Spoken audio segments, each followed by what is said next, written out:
L'Oreal fashion එකක් අපි හරියට කරගන්නේ කොහොමද කියන එක කතා කරගන්නයි. අද L'Oreal සම්බන්ධව අපි උගක් විස්තර දිනනවා අද කතා කරන්න. තව දෙන්නෙකුට අවස්ථාවක් තියෙනවා.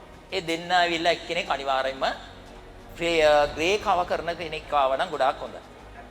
ග්‍රේ කව එකක් කරගෙන ෆැෂන් එකක් කරගන්න ආස කෙනෙක් ඉන්නවා නම් ඔයාලට ඒ අවස්ථාව තියෙනවා. L'Oreal වලින්. හරි. L'Oreal ඔයගොල්ලෝ මෙච්චර කාලෙ ඔයගොල්ලෝ ෆැෂන් කරන්න කැමති කෙනෙක්. එයාලා සමහරක් වෙලාවලට එයාලා දන්නේ නැහැ මේක අපේ කොණ්ඩේට දැන් ග්‍රේ තියෙන කෙනා බයයි මට ග්‍රේ ෆැෂන් එකක් කරන්න පුළුවන්ද බැරිද? සමහරක් අය ෆැෂන් කරන්න බෑ කියනවා. එයාලා සමහරක් වෙලාවලට ෆැෂන් කරාම ග්‍රේ එක කව වෙන්නේ නැහැ. එතකොට ෆැෂන් කරාට වැඩක් නැහැ. මොකද ග්‍රේ එක වෙනව පේනවා. එයාගේ බ්ලැක් එක එයාගේ බේස් එකට දාපු කලර් එක වෙනව පේනවා. එන්න ඒ නිසා ග්‍රේ කව වෙන්නේ නැහැ කියලා බය වෙන කවුරු හරි ඉන්නවා නම් එයාලට පුළුවන් මෙතනින් ග්‍රේ කව එක L'Oreal එකකින් කරගෙන කොහොමද ෆැෂන් කලර් එකට යන්නේ. අන්න එහෙම කෙනෙක් ඉන්නවා නම් ඉදිරිපත් වෙන්න පුළුවන්. කරමු. ඔයාට කොහොමද? ග්‍රේ තියනවද? එන්නකෝ එනම්. ඉතේ තියාගෙන ඉන්න පොඳ අවස්ථාවක් මේක. ඔයගේ එක එක නම් වලින් තියෙන එනාඩයි සහ කලර් නම්බර් 1 බේස් එකක්. එහෙම නැත්නම් නම්බර් 2 බේස් එකක්, 3 බේස් එකක් දාපු කොණ්ඩවල වලට අපිට කලර් එකක් දාන්න බෑ. ඒක තමයි විශේෂයෙන්ම අපි දැනගන්න ඕන කරුණු කාරණාව. දැන් මේ කොණ්ඩේට අපි ෆැෂන් කලර් එකක් දානවා නම් අපිට මේකට පාවිච්චි කරන්න නම්බර් එකක් අපි සිලෙක්ට් කරගන්න. මම හිතන්නේ අද උදේ කලර් එකක් දාගෙන තමයි ඇවිල්ලා තියෙන්නේ. රයිට්. එයා රූට් ටච් එකක් කරගෙන තියෙනවා. එතකොට මේකට කලර් එකක් කරන්න බෑ කියන්නේ මොකද්ද? හරි. මේ ඔයා බ්ලැක් එකක් දාපු නිසා ඒක අයින් කරගන්න බ්ලීච් කරන්න වෙනවා. ඔය කලර් රිමූව් එකක් කරන්න වෙනවා. කලර් රිමූව් කරන්න වෙනවා. කලර් රිමූව් කරනවා කියන්නේ ඔය කොණ්ඩේට යම් ආනියක් සිද්ධ වෙන්නත් පුළුවන්. නැත්තම් ඒ කොණ්ඩේට අර අවශ්‍ය කරන කලර් එක දාලා ඔයාට තියාගන්නත් බැරි අවස්ථාවක්. මොකද වොෂ් වෙන පැත්ත වැඩි වෙයි. මොකද බ්ලීච් කරලා තමයි කලර් එකක් දාන්නේ අපි. එතකොට අපි ඒකට පොඩි සංකීර්ණ පැත්තක් තියෙනවා. ලේසි කාර්යයක් නෙමෙයි. ඉතින් යාඩස් කෙනෙක් බය වෙන්නෙත් ඕකට. සැලෝන් එකේ බය වෙන්නෙත් ග්‍රේ කොණ්ඩේකට කලර් එක බ්ලැක් කරපු කොණ්ඩේකට කලර් එකක් දාන්න ආවොත් උද්දමය දුවනවා, ඒට දුවනවා, මේට දුවනවා, කෝල් කරනවා. මට නම් කෝල් හරියට එනවා. සර් මෙන්න මේම කලර් එකක් ආවා මේ යා බ්ලැක් කරගෙන. මේකට කොහොමද කලර් එකක් දාන්නේ? ඉතින් මං ඉතින් කියනවා පිපා යවන්න. එච්චරයි. කෙටියෙන් කියන උත්තර. නෑ යා ඉල්ලනවා. ඉල්ලනවා නම් එයා කොහේ හරි කියලා දාගන්න. හැබැයි ඕගොල්ලන් කරලා කාලේ නාස්ති කරගෙන වැඩේ කරන්න එපා. මොකද බ්ලැක් කරපු කොණ්ඩේට කලර් කරනවා කියන්නේ ලේසි කාර්යයක් නෙමෙයි. ඉතින් ඒක එච්චරයි තියෙන්නේ. නැත්තම් L'Oreal වල තියෙන ප්‍රශ්නයක් නෙමෙයි. L'Oreal ලස්සනයි, shine. ඕගොල්ලන්ට අවශ්‍ය කරන ග්‍රේ එක 100% ඕගොල්ලන්ගේ කව කරගෙන ෆැෂන් කලර් එකට යන්න පුළුවන්. වොෂ් වෙන්නේ නැහැ. රයිට්? ඒවා ටෙක්නික් මම කියලා දෙන්න. කවුද ඊළඟ model? thank you very much. ඔය ඉදිරිපත් වුණාට. ඔයා මොනවද දැන් දාලා තියෙන්නේ දැන්? මේකද?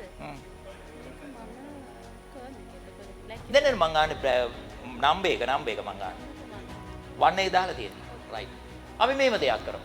දැන් මෙයාගේ ලෙන්ත් එකේ පිටිපස්සේ ඉස්සරහා විතරයි යා බ්ලැක් කරලා තියෙන්නේ. පිටිපස්සෙන් එයාට කව කරලා නැහැ. එයාගේ ග්‍රේ එකක් පේනවා. සාමාන්‍යයෙන් මම මේක ප්‍රසන්ටේජ් එකක් වශයෙන් මම දකින්නේ සාමාන්‍ය 10%ක 15ක විතර ප්‍රසන්ටේජ් එකක් තියෙන. මෙයාගේ එයා ලයින් එකේ තමයි මෙයාගේ වැඩිපුර ග්‍රේ එකක් තියෙන්නේ කියන එක මට දැන් ඉතින්නේ මොකද්ද එයා ඉස්සරහට විතර වැඩිපුර ටච් කරලා තියෙන්නේ. ඔයාගේ මේ හරිය ස්ට්‍රේට් උත් කරපු නිසා අපි මෙන්න මේ ටික විතරක් අපි වැඩිපුර කව කරන්න බලමු. මේ ගැන අපි වැඩිපුර අපි හිතන්න බෑ. මොකද හේතුව මෙයා කලින් ඩාර්ක් බේස් එකක් දාපු නිසා. එහෙනම් මේ කොණ්ඩේට අපි ෆැෂන් මේ මොකද්ද ෆැෂන් කලර් එකත් එක්ක ග්‍රේ කව කරන විදිය අපි මෙතනදී කියලා දෙන්නම්. ඕගොල්ලන්ට බලා ගන්න පුළුවන් මම මේකට පාවිච්චි කරන ඩෙවලොපර් මොකද්ද, නම්බර් එක මොකද්ද, ඒකට එකතු කරන බේස් එකක් එක්ක කොහොමද ග්‍රේ එකක් කව කරගන්නේ. සාමාන්‍යයෙන් ග්‍රේ එකක් කව කරද්දී නම්බර් එකක් එක්ක යන්න ඕනේ.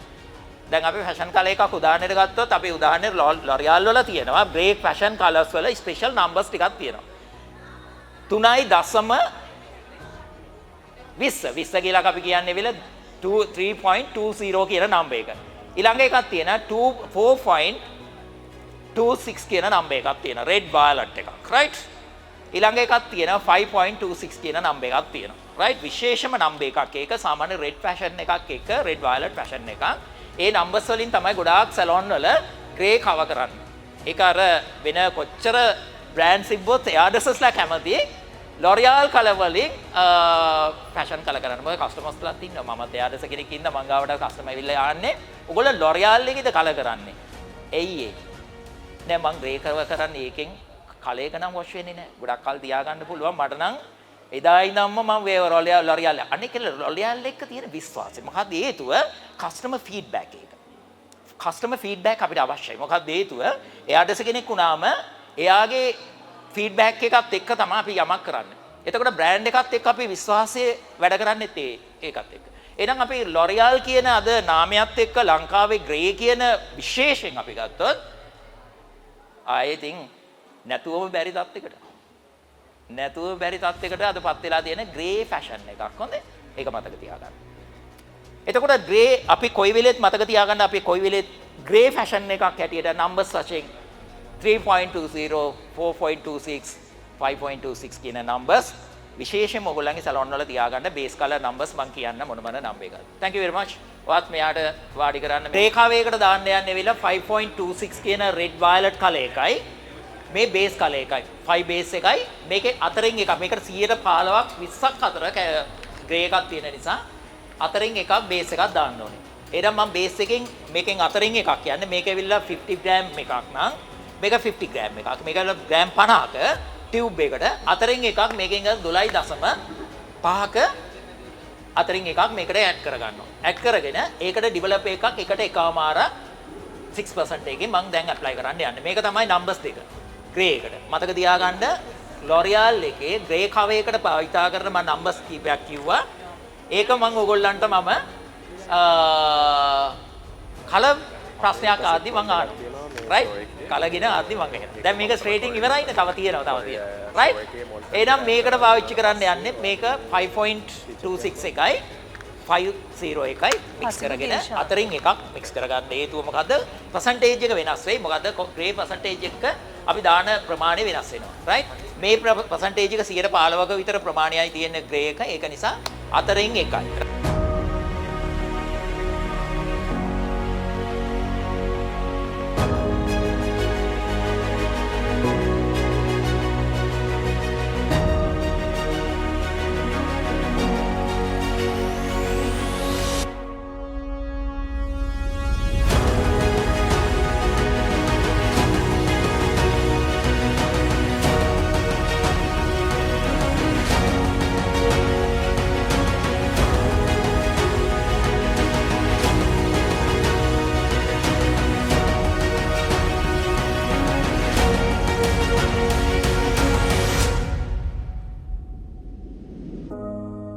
අවුරුදු 10ක් මම කමල් සර්ව ආශ්‍රය කරලත් අපිටත් තව ගැටලු පැන නගින වෙලා තියෙනවා. එතකොට අපිට ෆේෂියල් අපි කරත් අපිටත් ගැටලු පැන නගින වෙලාවල් තියෙනවා.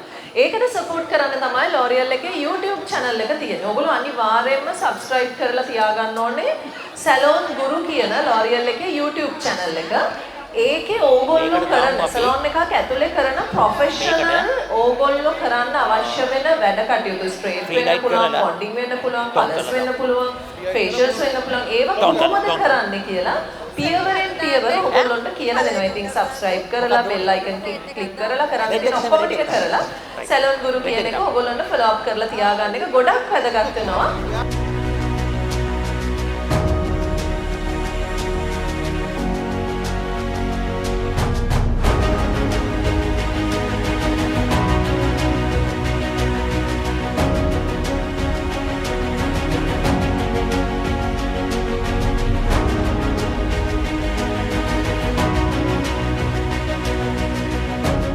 මේ කලර් එක ගැන අපිට විස්තර කිව්වොත් දැන් මේ කලර් එක අපි එවෙලා ෆ්‍රී ලයිටින් කරන දැන් මේක මේක ග්‍රේ එකක් තිබ්බේ ග්‍රේ සාමාන්‍යයෙන් 115ක 20ක විතර ප්‍රමාණයක් ග්‍රේ එකක් තිබ්බා. දැන් මේකට මම පාවිච්චි කරපු නම්බර් එකක් වශයෙන් මම ගත්තේ 5.26 කියන කලර් එක. 5.26 එකට 5 බේස් එකත් එක්ක අතරින් එකක් බේස් එකක් මික්ස් කරගෙන 6% ඩෙවලොප් එකත් එක්ක එකට එකමාරක් කියන මේ අනුපාතයත් එක්ක තමයි මේ කලර් එක අපි ඩිපොසිට් කරේ. රූට් එකට අපි කරේවිලා ටයිමින් පොඩක් පරක්කු කරලා. ඒ කියන්නේ ටයිම් එකක් විනාඩි 10ක විතර කාලයක් පරක්කු කරලා තමයි මේ රූට් ඒරියා එකක් දැම්මේ. ග්‍රේ එක හොඳටම කව වෙලා තියෙනවා. සා ෆැෂන් එකත් අපේ අවුවට මේ සාමාන්‍යයෙන් එළියේ සන්ලයිට් එකකට හෝ එහෙම නැත්නම් ලයිට් ෂේඩ් එකකට ලයිට් එකක් අපි සාමාන්‍යයෙන් ලයිට් එළියකට වගේ මේ ෂේඩ් වෙනවා. අර ලොකුවට ෂේඩ් වෙන්නේ නැහැ. මොකද ග්‍රේ තමයි අපි මේන්ලි මෙතන කවර් කරේ. ග්‍රේ එකත් එක්ක ෆැෂන් එකක් right අපි සාමාන්‍ය මේන්ටෙනන්ස් පැත්තට තමයි ගොඩාක් දුරට ඒගොල්ලන් හදන්නේ සාමාන්‍ය ප්‍රොඩක්ට් එකක් හදද්දී ඒගොල්ලන් ෆැෂන් එකක් කරයින් පස්සේ ඒකට අදාළ ආෆ්ටර් කෙයාර් එකක් ඒගොල්ලන් හදනවා ලොරියල් එකේ. එක ෂැම්පූ පාවිච්චි කරාම ඒකේ තියෙන කලර් පිග්මන්ට්ස් එළියට යනවා. ඒ කියන්නේ හයිඩ්‍රජන් එක අර පිග්මන්ට්ස් ටික එළියට ගියාන් පස්සේ අපි කියන්නේ මොකද කලයක ඉක්මනට වොෂ් වෙනවා කියලා. එතකොට වොෂ් වෙන්න ප්‍රධාන හේතුවක් වෙන්නේ අපි පාවිච්චි කරන ෂැම්පූ කන්ඩිෂනර් වල තියෙන ප්‍රශ්නයන් නිසා. මාව ෆලෝ කරන කට්ටිය මගේ Facebook වල Instagram වල මගේ නම්බර්ස් තියෙනවා. එතනින් මගේ මාව කන්ටැක්ට් කරගන්න පුළුවන්.